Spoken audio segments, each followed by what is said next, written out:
Yes, it might be a little scary when you look at this page, and some of you might be thinking you'd rather get punched in the teeth than try to understand the principal part of regular verbs, but I'm here to tell you, it's not too bad. Um, and it's this kind of stuff that actually really got me interested in grammar when I was taking that class in college. It was beginning to understand why we had some of these different things that were going on and some of the rules. I had always been told that it was just if it sounds right, that's how you should write it, that's how you should say it. But I'm hoping by now you're starting to learn and recognize that because of some of these simple rules, it's just very clear cut why verbs are written and pronounced the way they are. So, to the lesson. There are 4 principal parts of verbs. The regular verb forms its past and present participle by adding either the D or the ED to the base form. So this is true for regular verbs. Irregular verbs are different. And the first form is the base form itself. That's the verb all by itself.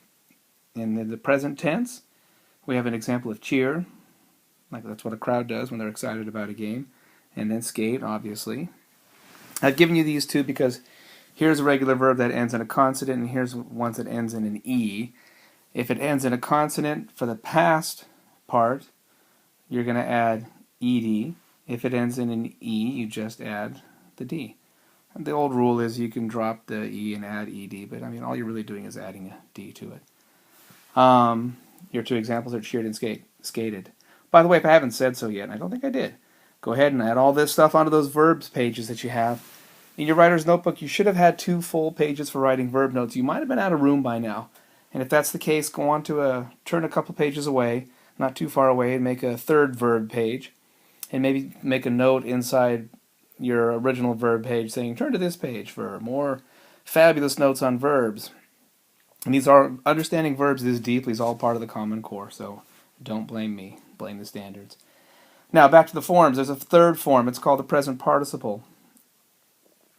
And if you're adding ing, it's happening right now. We're cheering. We are skating. Okay, notice how you do drop that E if you're going to add it to a word that ends in E. And then finally, the past participle. You're going to need a helper verb here of some kind, and had is one of them. You're going to add ed or d to the word, and you'll say had cheered, had skated, has skated. There's a few others. All right, so add these to your notes. Which brings us to the practice for today. Number 5, probably on the back side of your paper. Who knows, you might even need 2 sheets of paper for the Sharks grammar. On your paper, you're going to write the principal parts of each verb. They've given you the base form, look.